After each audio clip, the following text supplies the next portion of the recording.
Welcome to my world. Happy New Year. It's great to be back.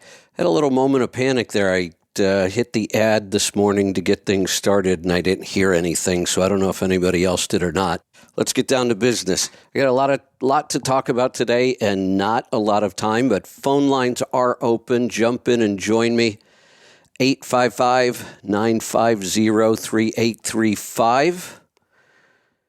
Looks like calls are starting to come in already, so I may not spend a lot of time on my open. If we've got calls, I'll get to them. I can save some stuff for tomorrow or next week. So one of the things I'm working on, I'll probably be talking about it quite a bit next Wednesday. DMSO. Mentioned it a couple times last week, found some time to really do some reading on it. And boy, I'll tell you, this is almost the exact same playbook the FDA used with ivermectin during COVID. I found a video from 60 Minutes in 1980, and it was really interesting to watch. So they're interviewing the guy from the FDA, and the first question, or one of the questions in this video, is how many deaths have been attributed to DMSO? Because at the time, the FDA had not approved it. It was completely illegal, except Oregon. The doctor who did a ton of research on it was here in Portland. And the answer was, well, nobody's died from it. Well, how many people got sick? Well, nobody really got sick, but the side effects, a skin rash where you put it on, or at least some redness, hives in a few people. You might experience headache or nausea. And the only thing that was absolutely positive as a side effect was a garlic taste. That's how potent this stuff is. You put it on your skin, you will taste it in your mouth. And it's garlic, and it's strong, and I haven't tried it, so I can't experience that, but I've been around somebody who was using it, and it's a pretty noticeable odor. I had no idea how safe this stuff really is, because in the military, we used it as a solvent. And I thought, wow, no wonder why you shouldn't use this stuff on your body. Except it is so safe, the doctor that kind of pioneered it here in Portland, you can inject this stuff intravenously. That's how safe it is. No real known side effects, no dangers whatsoever. But what the FDA said was, there's no proof. And 60 Minutes showed them test after test, all kinds of proof of how well it works. But the FDA said, but they're not double-blind, placebo-controlled studies. Well, you can't do a double-blind study on DMSO because of that garlic taste.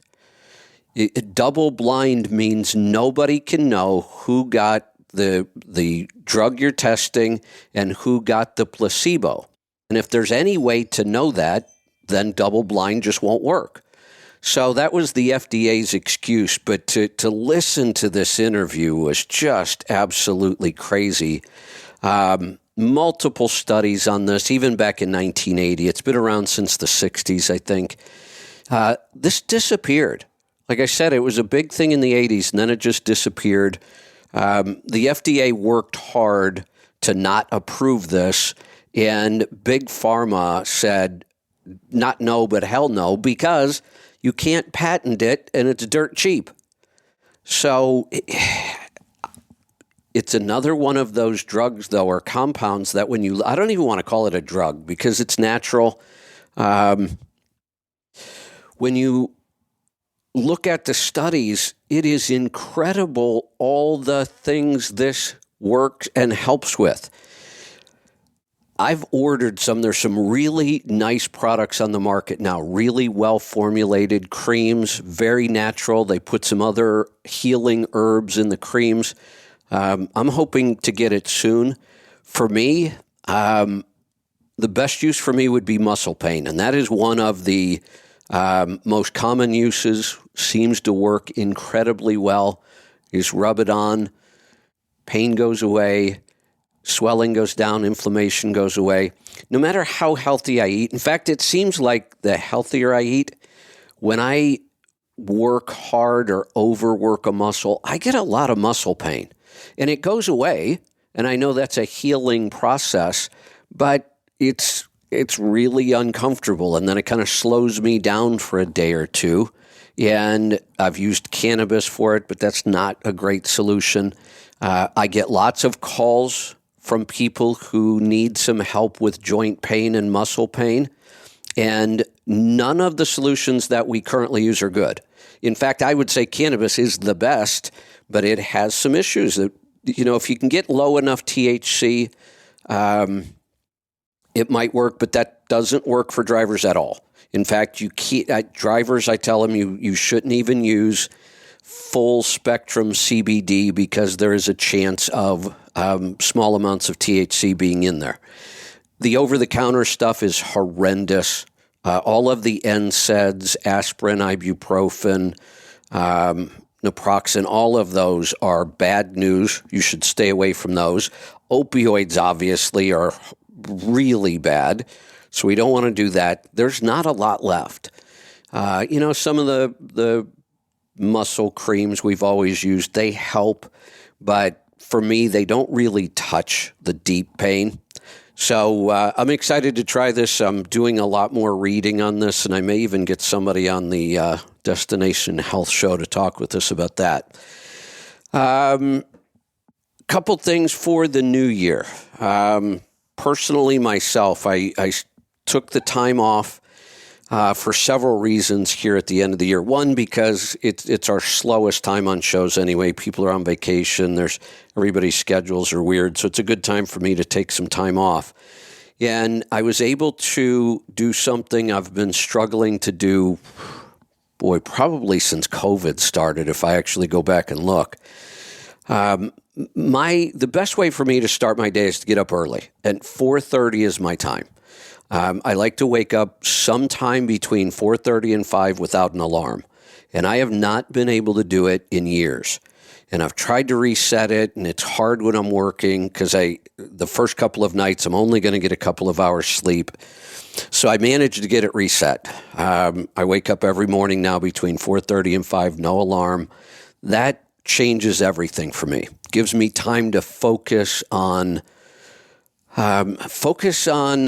improving, learning, planning, and not just waking up and doing stuff that has to get done throughout the day.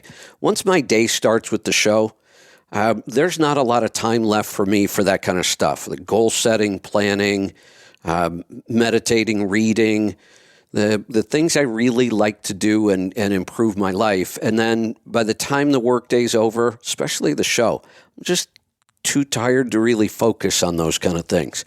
So I'm excited to say I'm getting up early again. I'm going to start writing and tracking some goals, something I haven't done in a long time. And I've got an idea that I want to try, and I want to get your feedback on this. So one of the things about goal setting is staying on track, doing it consistently, and following through. Yeah, and that's what I struggle with. I'm great at writing goals. I've done it for years, but I don't always follow through. If I stay on this schedule, it's much easier for me because then I have that time in the morning to work on the goals before the day gets too crazy. But I could still use some help with accountability. When you have to answer to somebody else, did you do what you said you were going to do? Having somebody to kind of keep you on track is a good thing. So I've got an idea for a show. It would probably be nothing set in stone yet, but I think the best time for me would be 7 a.m. Pacific time. It's not going to be a show here on the app. It would really be more of a group get together, and we would do it on the Let's Truck Tribe. That accomplishes two things for me. It keeps me accountable to the goals that I'm setting for myself, and it keeps me more active on the tribe site, which has been a struggle for me. So it would be really informal. We would just get together. We could use video, and I'll be on video. Anybody that wants to join me on the video could. Or you can just sit and watch and listen. We could use chat. It's a little hard for me to monitor chat and talk at the same time, but I could try. And if you're in the truck, you should be able to figure out a way to just listen to the audio if you want. And the idea would be that we all hold each other accountable. So if you want to check in every day and say, yep, I'm staying accountable, or no, I didn't do it today, that would be awesome. So I'm pretty sure I'm just going to try this. We'll see what happens. If I jump in there and nobody joins me, well, probably not a good idea. This doesn't cost anything other than the $3 a month you pay to be on the tribe site. We only do that just to keep out all the riffraff. So lots of ways you can let me know if you're interested in this. You can call the show. It's a great way we could talk about it. Message me on X. If you're on X, is probably one of the best ways. Or you could always send an email to TribeCare and let them know there. So I may try that next week. I don't think I'm going to start tomorrow, but I think I may start that next week. Something else that I just started to get back into again because I've got more time. I decided that no matter how bad the weather is this year, winters are hard for me. I love being outdoors. I love the sunshine. But winters here are gloomy and wet and about 40 degrees most of the year.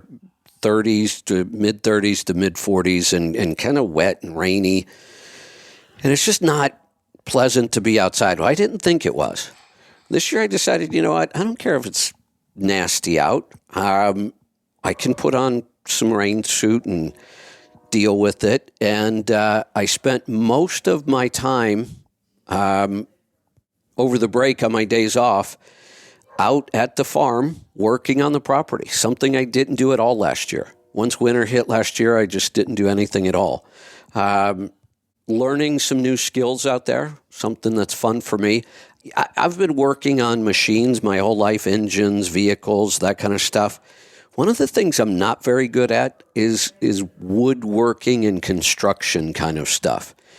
And with the homestead, I really want to start learning that. So I started with something fairly simple, setting a fence post, and I put a gate up at the end of the driveway because unfortunately, even though we're in a very small town and the homestead is 10 miles outside of a very small town, we're starting to see a lot of kind of petty theft, crime, people breaking into properties and stealing things. And so I decided to kind of beef up security out there. So I put a gate out at the end of the driveway. I'm pretty proud of myself for that. I got a nice rolling gate. Somebody said, when I posted a picture of it, somebody said, why didn't you go with an automatic gate? And I said, no, you know what? The property is really rustic. It's simple. And I want to keep it that way. An automatic gate out there with all the snow we get would be a pain. And if the power goes off, and I just thought I'm going to put in a nice, simple gate with a wheel on it, like is on the rest of the property. And I got that done. I've designed some pretty cool fencing that I want to put up using 4x4s and 16-foot cattle panels. So I'm going to start working on that. I also put Wi-Fi on the entire 6 acres of property because I use Wi-Fi. I use the internet all over the place. If nothing else, just to listen to music. And our cell signals out there are horrible. And I put in I started. I don't have all my parts yet, but I put in a couple trail cams for security out at the outer edges. And to catch all the wildlife, that should be fun to see. And I'll be putting in a security system as well out there. So Lisa and Chelsea and I were out there yesterday for New Year's. And when I was in the Army and I was stationed at Fort Lewis here in Washington, I lived in an apartment for 2 years that was on a lake. And we had a tradition, those 2 years that I was out there, we would do a cold plunge on January 1st. And even if we had to break some ice around the edges, we would do it. We have that creek that flows through the property, and right now it is really flowing well. It's deep, and it's right off the back deck. So Chelsea and I did a cold plunge yesterday in the creek. It is just stunningly beautiful, and it was a great experience. So we're going to make that a weekly thing. We're going to go out once a week and do a cold plunge in the creek. And we videoed it, so Lisa was working on doing some editing to it. I'll post it later on X. I think Lisa posted some of it on Facebook. If you follow Lisa on Facebook, you can see it. That was fun. Had a great time. I'm also wearing a continuous ketone monitor. Kind of interesting to see what happens with ketones. I'm not sure I'm learning as much as I thought I would.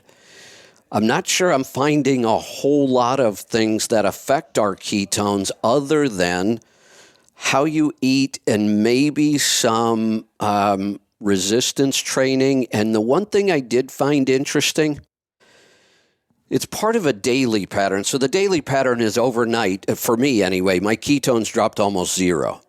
And then in the morning, I always start with 2 tablespoons of Mind Fuel. And the whole point of Mind Fuel is to get ketone production. That's why we use it. And it works because I'll go from, 0.1 or 0.2 up to about 1.5 within an hour. Well, let me take that back.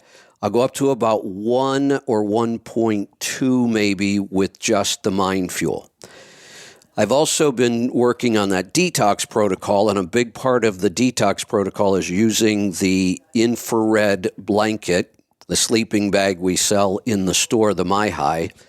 And if I get up and do the MyHigh first, I don't even have to drink the coffee with the Mind Fuel.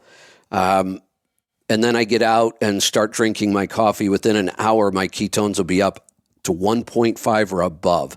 That's really high for me. I almost never get to those levels. So other than that, it's a pretty clear pattern, really low in the morning when I wake up. If I do the right things, the Mind Fuel and the blanket, it climbs really nicely, and then it slowly comes back down the rest of the day. Some resistance training late in the afternoon seems to bump it up a little bit. So I think I've got maybe a week left on the sensor. The sensors are 2 weeks. I may get another one. It's not easy, though. You can't get them in the U.S. yet because of the FDA. I had some other things I was going to talk about the FDA, too. But honestly, the FDA should just be banned. That should be one of those 3-letter agencies we just get rid of and maybe start over, or, I don't know, maybe just deal without it. So I will keep you updated on all of those things. There's a couple other things, but I'm going to get some phone calls. We don't have a whole lot of time today. We've got about 40 minutes left. Jump in and join me. We're going to get to the calls. Let's go to Wisconsin. Tom, welcome. Kevin, Happy New Year. Happy New Year. Thanks. I'll be quick. I know we're... No, that's okay. Hey, thank you for saying that. Did you put... Here's my new theme for the new year. It goes along with all of these things I want to accomplish. And my new theme is, tell me if you've heard this before, or if you know where it comes from. Slow is smooth, and smooth is fast. Yeah, well, that absolutely, 100%. You know, the faster I go, the longer it takes me. Absolutely, and I think that was the... Go ahead. I think that was a SEAL team guys that said that. Yep, that's a big thing in their training that kind of gets pounded into their head. Slow is smooth, It's and so true. smooth. It is so true, and I'm so bad at it. I'm so bad at it, but not anymore.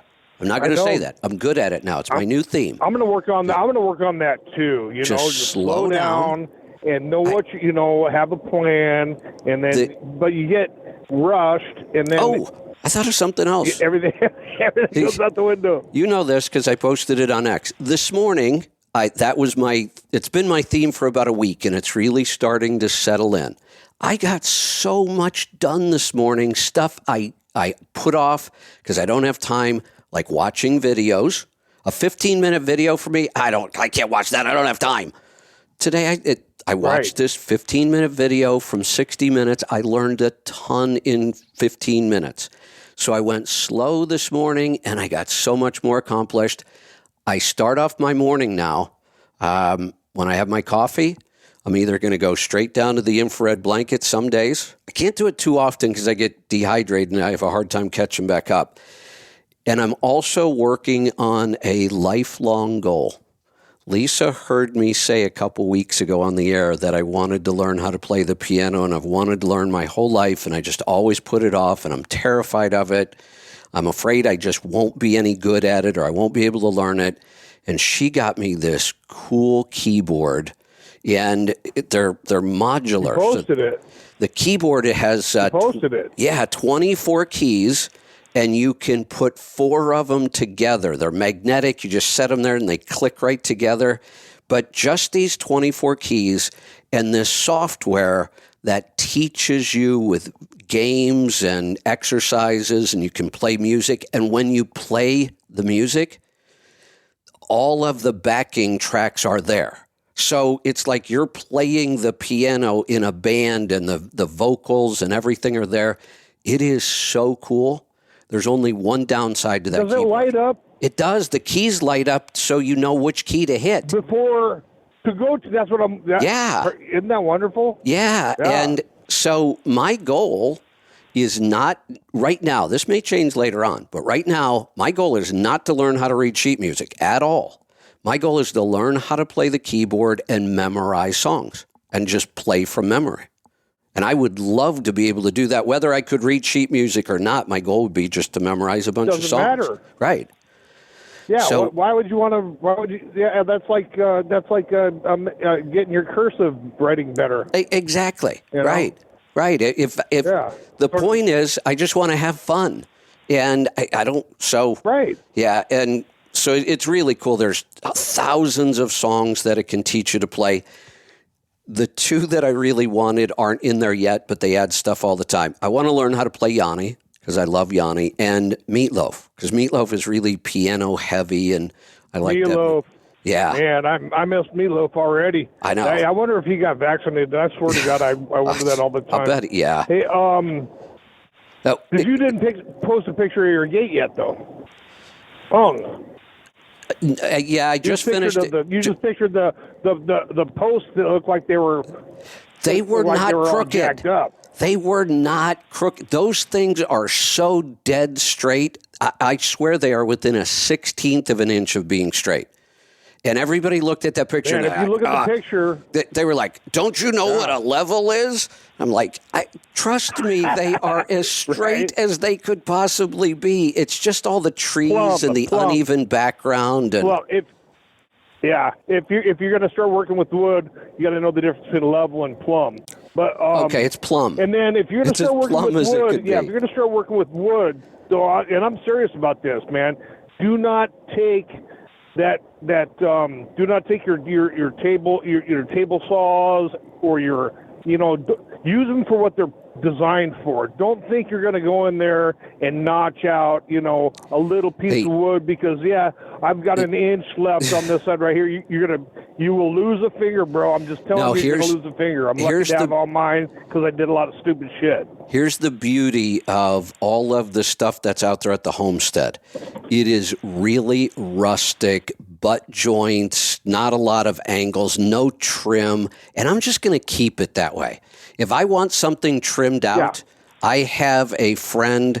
He's Dutch. He's a great guy. He's like a 50-year master carpenter. If I want anything trimmed out, I'll let him come do it. I'm just going to do the really rustic, cut a 4x4, set it, not a lot of trim, because that's the way it is out there, and I like it. So I'm going to keep it that way. When you're pouring your 4x4s, especially out there because it's wet all the time, are you mixing your concrete before and putting it in, or are you putting the dry concrete in so you can move it a little bit? So right now, because I was only setting 2 posts, I just mixed it in the hole. But if I'm going to buy a small mixer, maybe a 5, what are they, 5 liters? Man, I built fence. I built fence in Oregon for Rick's Fence and Deck. I've worked for that guy probably for 5 or 6 years, and we dry poured everything. Poured the concrete in the hole, really? hit it with the hose, and then move along, man. Move along. And I'm telling you what, because it gets so much rain up there, that eventually, the ground's wet anyway. Eventually, it just it hardens, and you never know. We never had to go back and replace anything. Maybe I'll just do it that way because that was pretty darn simple. That's the way I did these too. Put the concrete. Don't mix it in the hole. Once you put the concrete in the hole, I'm serious, bro. And then you hit it with water with the water hose, or throw a little bit of water on there, and it's done deal. And you'll have people fight all day long on whether that's the right way to do it or not. And I'm just telling you, it works. Yeah, I watched a bunch of YouTube videos, and they were saying, "Here's how you do it: dump the bag in, hit it with some water, move." And I did it, and it worked great. Yeah, I liked it. Yeah, move on. Now, there's another thing. You posted that something happened to you that you did that felt great or something, and I said you played the piano. Oh, yeah. So you changed something, but you never said what it was. Well, I did say I answered that question about 10 times in different places, but with X, sometimes it's hard to follow all the different conversations going on. It was the infrared blanket. Yeah. Oh, okay. Getting up in the morning and getting in that infrared blanket before I even have coffee or anything is wonderful. And it's brought my stress levels down at night.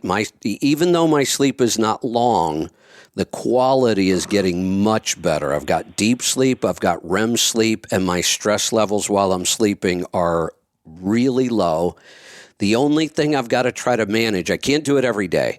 I'd like to, but if I do it every day, I cannot stay hydrated no matter how hard I try. I sweat off about 1 pound to almost 2 pounds some days.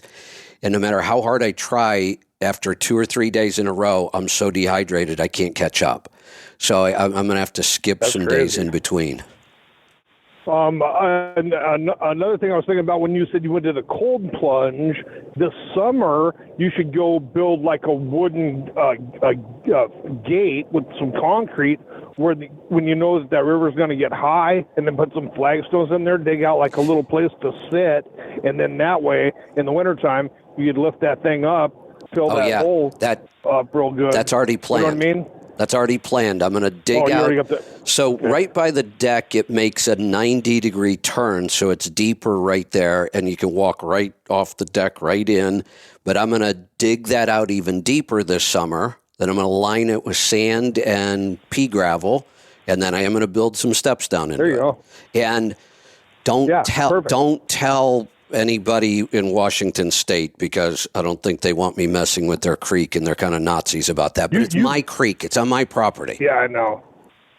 Yeah, well, wait till they tell you it's navigable. Yeah.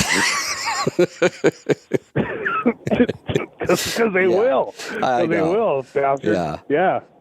And then, I know you... so post a picture of the gate. And then look up Kentucky fencing. Look up the 4-panel fencing, because it looks great up there in the Pacific Northwest too, as opposed to the cattle guard that would look like. When you said that, I wanted to come through the phone. No, you have to look at these. I've found pictures. Yeah. Here's the design. They do and the nice thing is you can do 16-foot posts because the cattle panel's so rigid. But I've seen them where they do the first 3 feet on the bottom are a fine mesh so the little critters don't get in, and then maybe top that off with another 4x4 even, and then they put the 16-foot cattle panel on top of that, which gives me height because I have to get electric on top of that to keep the elk out. Yeah. Well, you're gonna what's gonna happen is that elk's gonna jump that fence, hit his nuts on that wire, and he's never gonna get out again. He's gonna get in, and then he's gonna go like, oh man, then I can freeze. I'm not jumping that thing again. Then I can fill my freezer. There you go. Right. I sent you the link for the latest Tucker with the. I don't know if you've heard of this guy. I'd love to have you get him on the show for Wednesday. But Brigham Young, Brigham Bueller. He was on the last Tucker episode. Huh? Never heard of him. No, but it's just too much to explain right now. Okay, I'll watch it. Very, very informative, and I think you'd enjoy it. There's that, and then Robert Malone, I heard him talking this morning on another podcast, and he claims that the pigs are getting the mRNA, and he's the one that designed that shit, This is making me crazy. Vaccine. Yeah, that's making me crazy. And we're going to... Did you see... Yeah. Did you see the latest... Watch where you buy your pigs. Did you see the latest conspiracy theory going around? About the fog? The fog, yep, that's the one. Well, I sent you that, but okay, keep laughing. I have to laugh. What else can I do? Yeah, it's right. Except that and then back in the '60s, off of the coast of California and Oregon, sure enough, and they called it sea foam, and they were putting. And this is right from the government. They were putting shit in there, making it look like fog. And but then when it hit water, and if you look down at some of the videos on YouTube, or not on YouTube, YouTube or X. They were on X too. When that foam that they had was hitting their swimming pools down in Florida.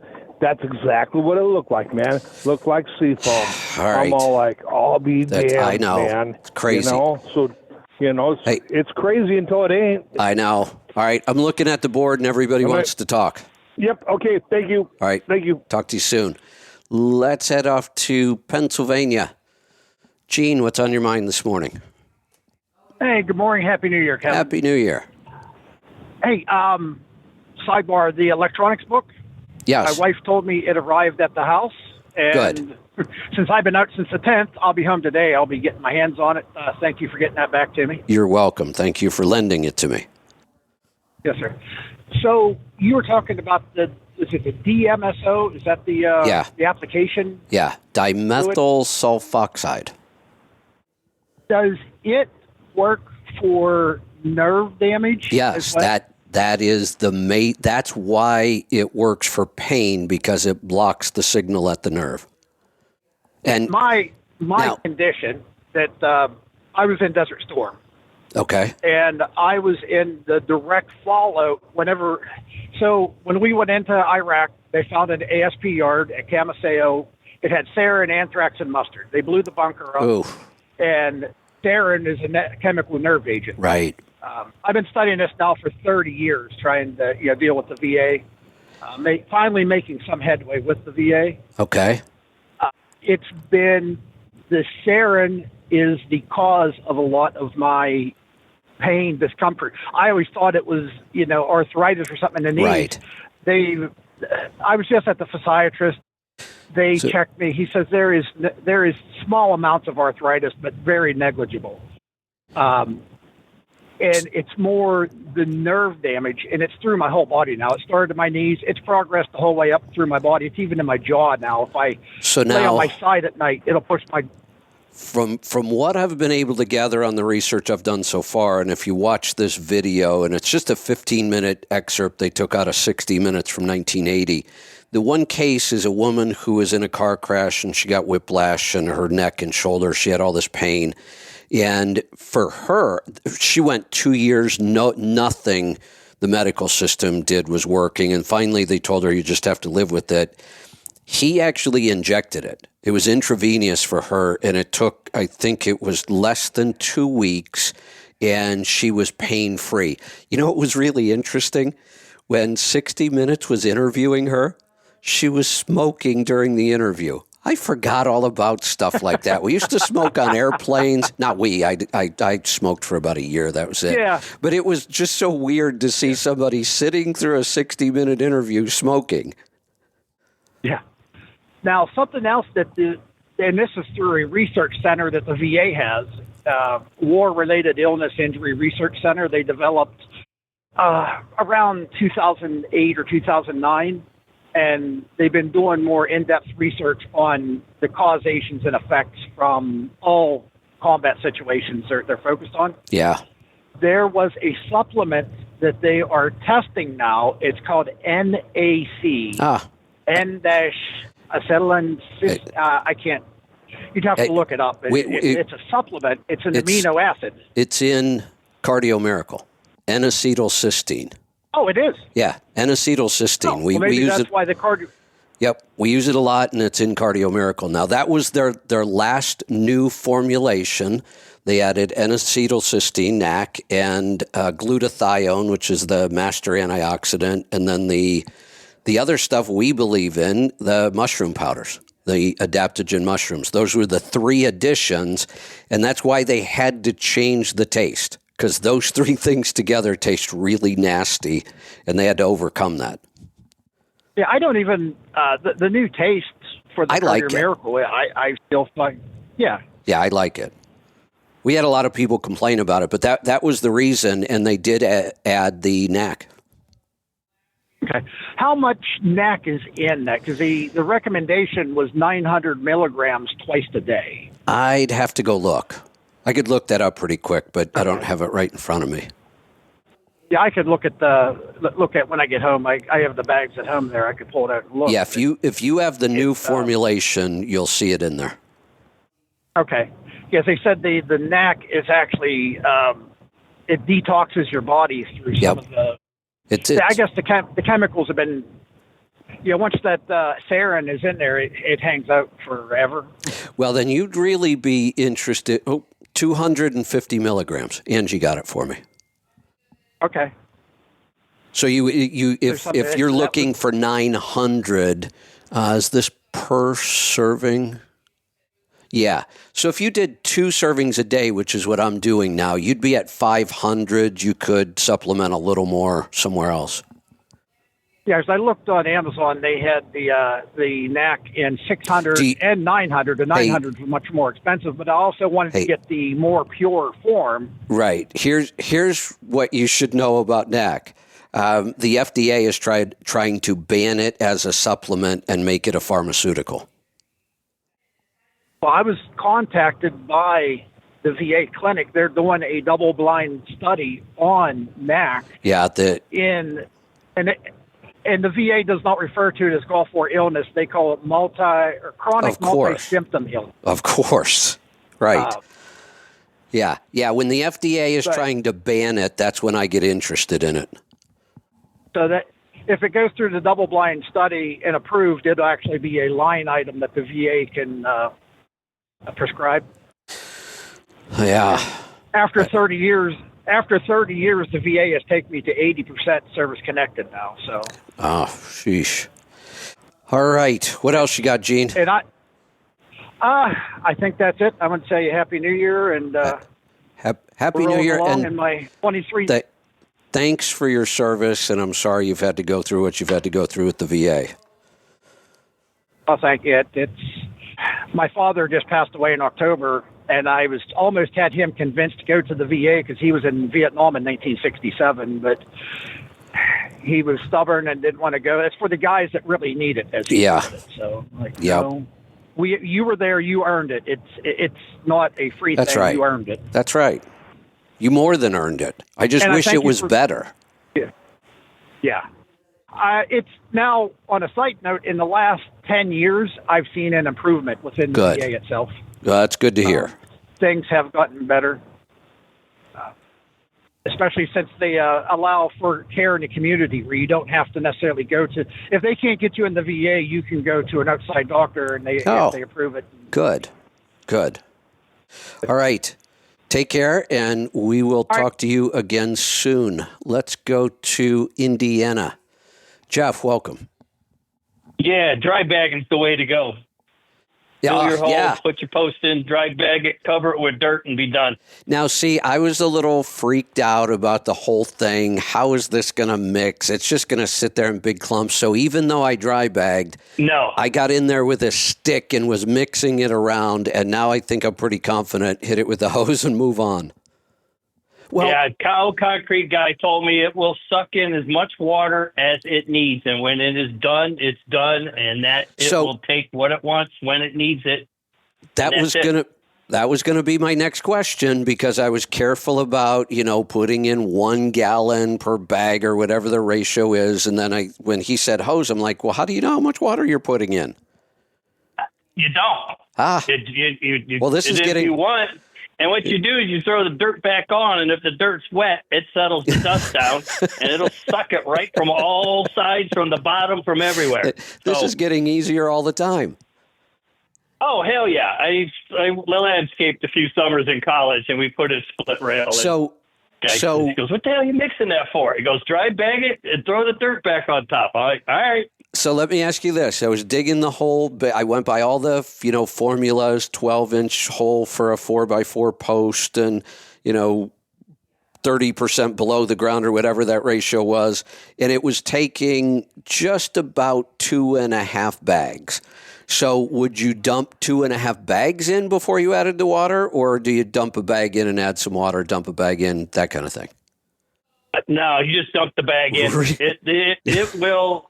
Yeah, it'll, especially up there. I'm loving this. It'll suck in what it needs from the dirt around it. I mean, if it's wet, it'll just take what it wants, what it needs, and however it needs it. Oh, I'm loving this. You go back there and try to pull it out, and you'll get a stick full of concrete. Perfect. It's amazing. I go, you can't do that. He goes, my ass, get moving. We got a lot of these to put in. I even if I do the whole 16 foot, which I really think I want to do, it's just a clean look. You don't see as many posts. I still have, I'll bet I'm still going to have 50 of these to put in, and I could do more. There's a lot of stuff. I'm going to expand the whole center garden out and redo everything that's on the property, because almost all the fencing on the property now is metal poles and wire rolls. I want to get rid of all that stuff, and it's all 40 years old. Yeah, because I just put in a new lamp post, a little one in your front yard, and here's the neat thing, like at the Home Depot, they sell like 10-pound bags, so I don't have to get a 40-pound bag. Yeah. So you just dug the hole, put the light post in there, throw some pea gravel in there, and I dumped the 10-pound bag and filled it with dirt. That's it. Perfect. It'll suck in what it needs. Perfect. But getting back to what you had said about slow is smooth and smooth is fast. Yeah. Last year, I've been at this job quite a long time. I just turned 60, but there was a time in my production, I would run the production and go. I'd run 8 batches.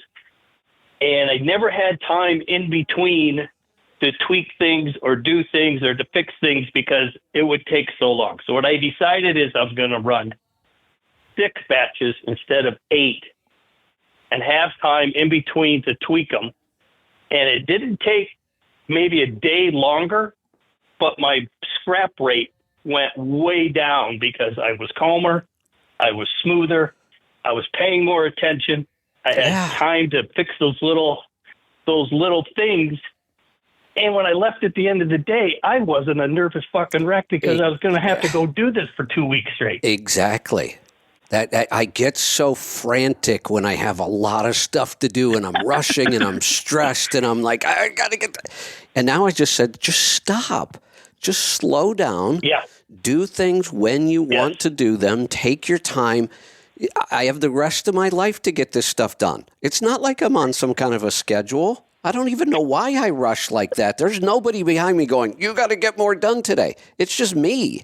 Right. So. Yeah, it was absolutely me driving myself and driving myself nuts. And I'm like, you know who can stop this? You. That's I'm it. like, oh, yeah, Right. I can. So I did, and oh, my God. What a difference. Yeah, I know. It just, because the profit goes up because the scrap rate's lower. Yeah. You're not using any more quality product. gets better. It just, right. Your time is your time. And it's just like, man, if I'd have done this 20 years ago. So yesterday, part of the project I was working on at the property was putting internet across the property. And it's going to be a mix of hardwired, but hardwired, you can only run about 100 feet of Cat 6 before you start losing performance. So I'm going to hardwire where I can, and then I'm going to use Wi-Fi on the rest of the property. And in the past, it would have been like, I got to get this done in a day. There's no reason not to get this done in a day. And I would have, all kinds of shortcuts. And at the end, I wouldn't be happy with the way I did it, but it would be done. So yesterday, right. I'm looking at the clock, and I kind of screwed something up. I was building, instead of buying a pole, I looked around and I had all this wood, and I said, I don't need to go buy something. I can just make something to get this antenna. And I put it up on top of the greenhouse, and I got done, and I screwed up one part of it. And I thought, should I redo this whole thing, or should I just hack this thing together now that I screwed it up? Yeah, and I thought, you know what? Who cares if it gets done today? It's not like I need it.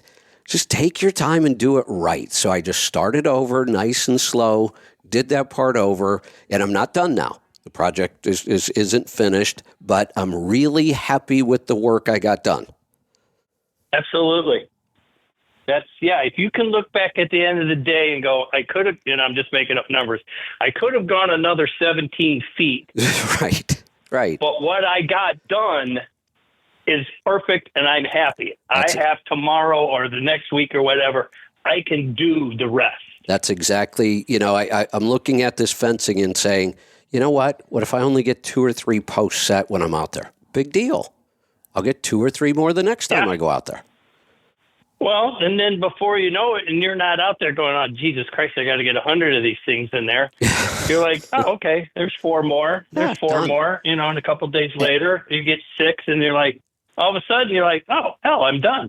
And here's the other thing that was shocking to me. I just decided I cannot sit in the house all winter like I did last year. I've got to get out. I've got to do something. Yeah. What do I want to do? And I thought, I really want to be out at the homestead, but what am I going to wear? It's raining. So what? It's rain. It's not hard rain. It drizzles here most of the time. And it might be going back and forth from rain to snow. We get a lot more snow out there than we do here. And so I put on some rain gear, and I started doing my thing. And I realized, I love this. I could stay out here all day. So what? So what? It's wet. It's beautiful out here, and I'm having fun. And in the summertime, there's so much to do that I can't get it all done. I have the gardens to take care of, which is where I spend most of my time. And then if I go to do a project, I rush through it, and I'm unhappy with it. Now there's no garden to deal with, and I can work on projects, and there's no hurry because I have all winter, which was just wasted time before. So now I don't care what the weather is. I'm going to go out there and work on something. Oh, absolutely. And if I'm picturing this, that you're out here all alone with nobody around in this, absolutely, this acreage. Yes. Just stand in the middle of it and scream, fuck you, and just look around and go, oh, there's nobody here. I can say whatever I want. That's right. There's nobody. Hey, Jeff, got to run. I got 2 more calls I got to grab before the time's up. All right, great. Talk to you soon.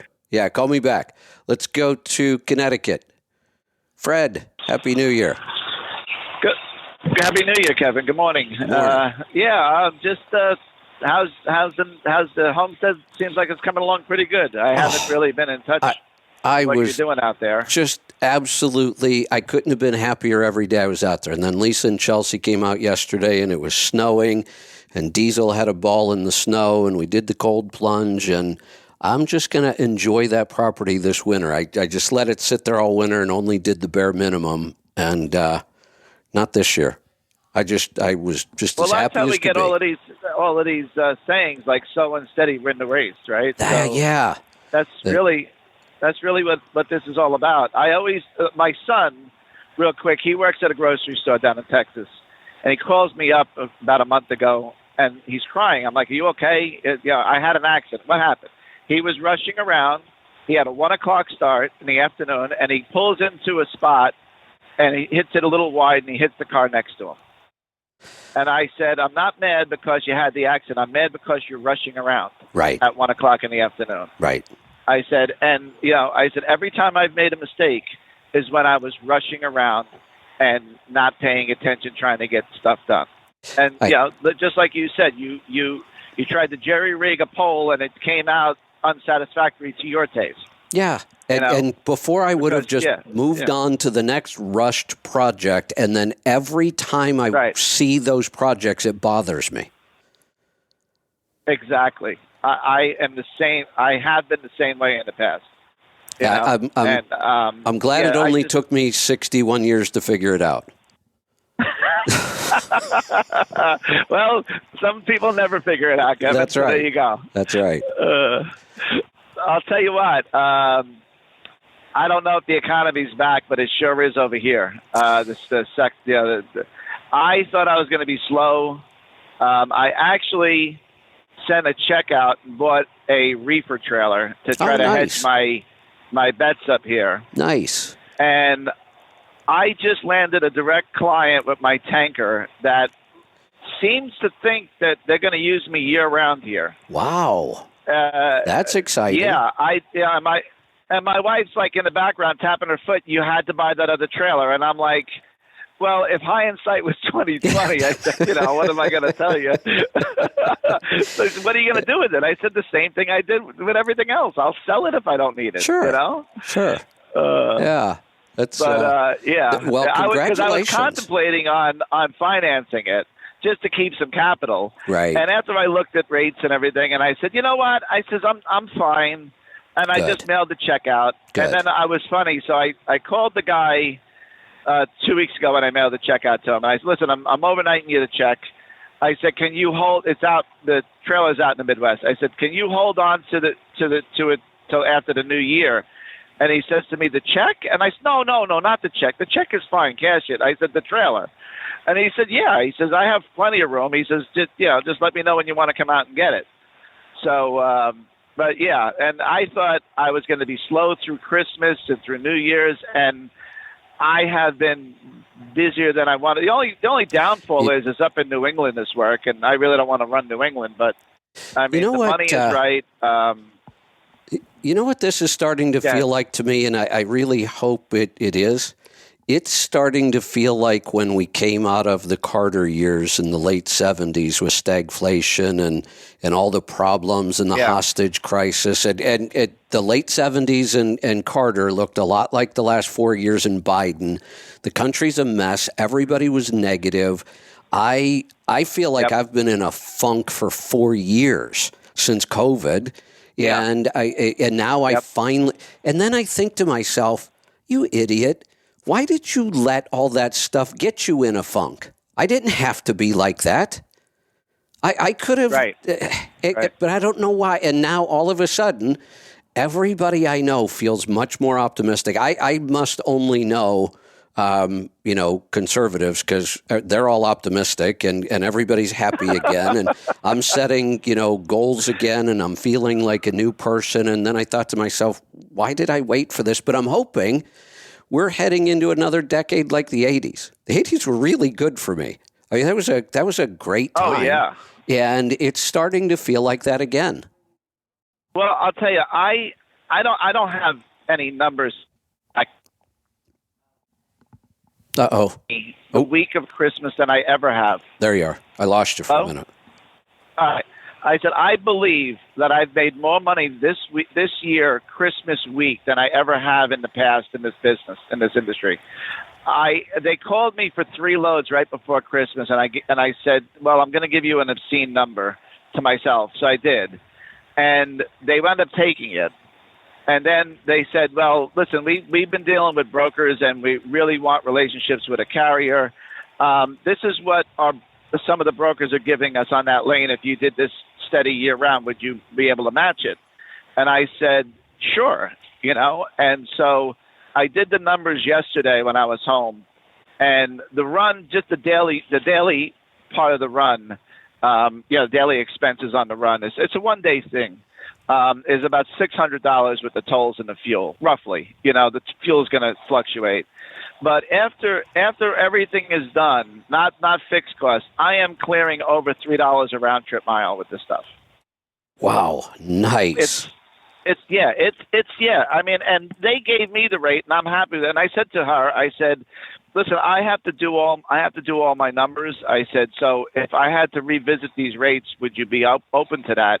And she said, absolutely. She said, the rates that we paid Christmas week was for Christmas, but we'd rather have a relationship. Then they called me Tuesday when I was on my way down loading, and she had one of the COOs or CFOs, and he said the one guy I've been dealing with at one of the facilities speaks so highly of me, and that my name has been passed around, and they're looking forward to a long-lasting relationship with me. So I was like, wow, I was blown away. So it's I don't know. I'm hopelessly optimistic. Excellent. Well, call me and let's talk about it some more. I'm going to grab one more call. You got it. All right, have a good day. Take care. All right, let's go to Florida. Pat, welcome. Hey, Kevin. DMSO and leg cramps. Yeah. Stops them in 90 seconds. Boy, the more I hear about this stuff, That's from personal experience. How have they managed to keep this so suppressed for so long? That's unbelievable, isn't it? We knew about it in the 60s. They were talking about it in the 80s. I remember it. I didn't use it, but I had a couple experiences with people who did. Everybody thought it was amazing. And then before I knew it, I just never heard about it again, ever, until just recently. There's a lot of more things like that, too. Whatever happened to BFI? Remember when you cut yourself and you sprinkled some powder on your cut? I think they invented that in World War I. It was gone by the 80s. Yeah, now you have to look back at all this stuff and say, how much better could our life have been if the FDA and people like Fauci just never existed, or we didn't give them all the power we gave them? Right. I'm going to try with the DMSO. I'm going to try 50% mixture, dropping my right eye, because it's supposed to work on macular degeneration. And I'm 20/20 in the left eye. I'm 2200 in the right eye. Well, here was hopefully I'll dissolve some. The interesting thing, I was scrolling my news feed this morning, and up pops an article about DMSO, and I know I've been researching it, but up pops an article on DMSO from Dr. Mercola, and it was about macular degeneration. Right. Yeah. Right. He sort of gets the same feed that you're probably getting from AMD. Yeah. A Midwestern doctor. Yeah, that's exactly. And yeah. And there's, that guy's great. I don't know who he is, but imagine what NVIDIA is going to do with AI when they do the same thing that a human's doing, that this doctor's doing, reading all this stuff and doing all the research. They can do it in 10 minutes, and we'll know everything within a couple of 2 years if they let it out. We'll know everything that used to be holistic that works. Yeah, as much as I'm afraid of what AI could do, I'm certainly using it for the benefits of it right now. It helps me with my writing. It's still all my writing, but it just makes it better. And I'm working on a specific AI bot. I'm actually using AI to help me program AI, because I could never program this kind of stuff myself, but you can learn some fairly simple stuff and then let AI do the coding. And I'm working on creating a bot that will help me do my research and just summarize everything for me. Sounds like you're creating a self-aware bot. Well, I don't want it to be self-aware. I just want it to do the heavy lifting. A bot to control other bots. Yeah, I guess so. All right, it looks like we've got Mike in here. Kevin seems to be missing in action, but I'm going to cut you loose and get Mike started. All right, talk to you soon. All right. Mr. Beckett, good morning and Happy New Year. That's me. Well, Happy New Year to you, too. Did you have a good holiday? I did. It was a fine holiday, no big problems. Got together with the family, and we're getting a little snow right now. And the temperatures for the holidays were above freezing, so we were happy. Very nice. And during the next 10 days, they don't show a temperature above freezing, and many of them are down in the teens, so we're going into a cold snap. Ooh. So I had a wonderful holiday as well. Best one in a long time. Just nothing spectacular. Just very, very nice and pleasant. I took time off, so I got caught up on a lot of stuff. And yesterday, to ring in the new year, Chelsea and I went out to the homestead, and we took a cold plunge in the creek while it was snowing. Ooh, Yeah. cold plunge. Yeah, that was fun. Yeah, cool. Well, Kevin's on the phone with us, too. Oh, there we go. Yep. All right. Well, Kevin, So good we're morning. active. Happy New Year. Happy New Year. All right. It'll be a great one. I Bringing it think right so. in. I think so. I was just saying, Mike, you'll remember this well. I was just saying I was just kind of growing up and paying attention to what was going on in the world during the late 70s. And it was kind of a mess. You know, we had the hostage crisis. We had stagflation. Mortgage rates were 18%. I mean, it was just no jobs. I lived in the Midwest in Ohio, and that's when the Rust Belt was just decimated. The steel mills were closing. All the factories were moving out. I've talked about it before. You could drive around all day because you had to drive around and put in applications and put in 10 or 15 applications for minimum wage jobs, which if I remember right at the time was like $2.65 an hour and never get a single call back. Yep. Remember those days? There was a time. Yeah. Yep, I do remember those days. Then it just seemed like when the whole Reagan thing, the optimism, you know, on day one, he got the hostages out, the economy turned around, and the 80s it was a really good decade. You know, I graduated in 81 and then got out of the Army in 85, started a business, right? It was just the 80s were just fun. You know, there was money to be made. There were opportunities. It was just I'm almost feeling like that might happen again. We've just had, we've been in a funk for a while as a country, and it's just feeling like there's more optimism now. Cool. We need the business. I know. Yes. We could use it too. We could use a little fun. Yeah, everything will be great. Yeah. One other thing, and then I'll let you guys go. I'm telling everybody this, so I hold myself accountable. I started working on a lifelong goal over the holidays, and I'm going to stick with it. Uh-oh. I'm going to learn how to play the piano and keyboards. Whoa. I know. Oh. I know. Yeah, I did that. I took lessons you? from my aunt in the 80s. Yeah. And I learned how to play. And what I learned is that my little hands and my little fingers aren't far enough apart to reach all the notes as easily as I need them to be. Get this. So here, I said this on the air a month or so ago that I've wanted to my whole life. I love piano music, and I've wanted to learn, and I've always been afraid of it. I have really small hands. I'm not all that coordinated, especially with my left hand. It's just awful. So I've always been, and for some reason, it's one of those things that terrifies me that I won't be able to learn how to do this. And I'm usually good at learning things, but this has always freaked me out. And I was talking about it on the air, and Lisa heard me. She went and found this keyboard. It's a company called Roli, R-O-L-I. And the keyboard is modular, so there's 4 pieces, and you can buy just one and play on just 24 keys.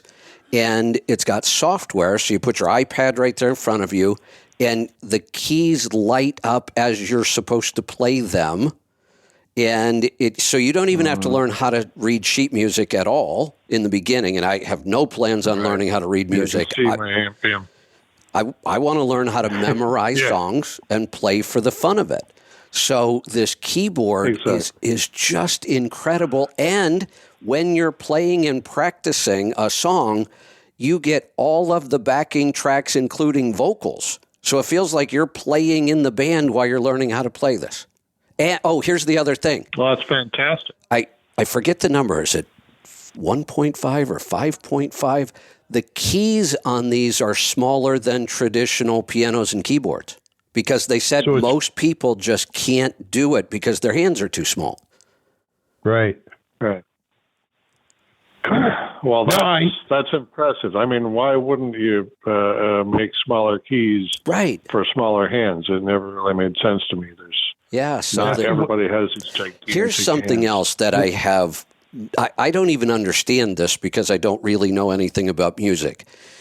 There's another device that this company makes, and it almost looks like an old-fashioned desk lamp, and it sits right in front of your keyboard, and then it's got a thing up on top, and it's actually a camera.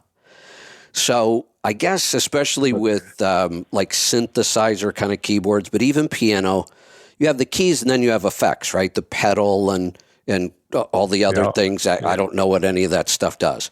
But with this camera, you can play with one hand and use hand gestures with the other hand for all kinds of effects on each note. Mm-hmm. I see, like an organ almost. I don't even know. Well, it's a synthesizer. It's even better. Yeah, it's very cool. Great. Now, see, what I always wanted to learn to play was a guitar. And the neck on the guitar is too big to fit my hand around. See, I would have that problem, I think. Yeah, so the only thing I could really play and get my hand around the neck was a ukulele. Ah, there you go. Ukulele, 4 strings. There you go. Yeah. but you can make some really good sound on ukulele music. Yeah, but I really looked silly in a grass skirt and coconut, so I didn't do it. I've seen you in Hawaiian shirts. That works. Yeah. Okay. That would work. Hawaiian. I've seen him in the grass skirt, so it's not a good thing. And that's the thing. You can't get him to stop wearing the grass skirt. Oh, boy. Because as soon as he picks up the ukulele, there it goes. Yep. They go together. That sounds like I was fun. raised. Yeah. Okay. All right. All righty, buddy. You guys ready to start your show? If we have to. We are. Yeah. Yeah, you do. All right. I will get out of your way. Have a great day. Same to you. All right. Take care. Happy New Year. Be safe, be profitable, be fit and healthy. Always do the hard work and master the journey.